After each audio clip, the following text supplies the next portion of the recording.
Vivaan happy का अंत करने का प्लान को कैंसिल कर देता है और विवान सोचने लगता है कि मैं बालवीर हूँ और ये मुझे शोभा नहीं देता कि मैं किसी बेगुनाह का अंत करूं, वो भी अपने फायदे के लिए। अगर आज मेरे साथ देबू भैया होते तो ऐसा नहीं करते, इसलिए मुझे भी कोई और रास्ता चुनना होगा। विवान के दिमाग में ये सभी बातें चल ही रहे होते हैं। विवान के दिमाग में एक आइडिया आता है। विवान अपनी शक्तियों के मदद से हैप्पी से संपर्क करता है और विवान हैप्पी से सब कुछ बता देता है कि कैसे वो और शौर्य मिलके बड़े बालवीर को वापस लाने वाले हैं। और जैसे ही हैप्पी को पता चलता है कि उसके अंत से ही बड़ा बालवीर वापस आ सकता है, तभी जो हैप्पी है वो बहुत ज्यादा चिंतित हो जाता है और हैप्पी को कुछ भी समझ में नहीं आता है। हैप्पी को ये भी समझ में नहीं आता है कि विवान कौन है और हैप्पी विवान से पूछने लगता है कि तुम कौन हो और तुम मेरे से ऐसे कैसे बात कर सकते हो। तभी विवान को याद आता है कि जब शौर्य हैप्पी को बना रहे थे तब शौर्य ने हैप्पी से उसका सारा शक्तियाँ छीन लिया था। इसके बाद विवान अपनी शक्तियों का प्रयोग करके हैप्पी को सारी पुरानी बातें याद दिला देता है।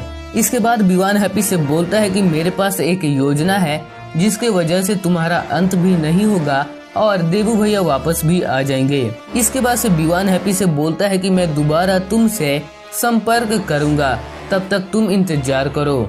इसके बाद विवान बीर लोग चला जाता है। बीर लोग जाने के बाद से विवान शौर्य से बच के पहुंच जाता है पुस्तकालय में। पुस्तकालय में जाने के बाद विवान बालवीर की सारी यादों को ग्रहण करने लगता है ताकि उसे पता चल सके कि बिना किसी के अंत किए हुए बड़े बालवीर को वापस कैसे ला सकते हैं। तभी विवान को बालवीर के यादों से पता चलता है कि जब बालवीर पहली बार बीर लोग आया था तब शौर्य ने बालवीर को कुछ देर के लिए मार दिया। बालवीर मर चुका है। इसके बाद से विवान समझ जाता है कि उसे बड़े बालवीर को वापस कैसे लाना है और विवान शौर्य से बचते बचते वापस से हैप्पी से संपर्क कर लेता है। इसके बाद से विवान हैप्पी से बता देता है कि मैं तुम्हारे अंदर से तुम्हारी आत्मा को बाहर निकाल दूंगा, जिसके वजह से शौर्य को लगेगा कि तुम मर चुके हो और शौर्य बड़े ही आसानी से बड़े बालवीर को वापस से जिंदा कर देंगे।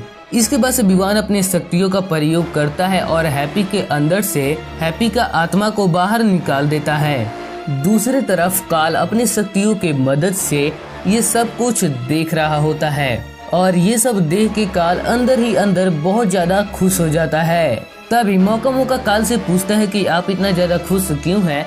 और जो काल है वो मौका से बताता है कि अभी तक वैसे ही हो रहा है जैसे मैं चाहता था।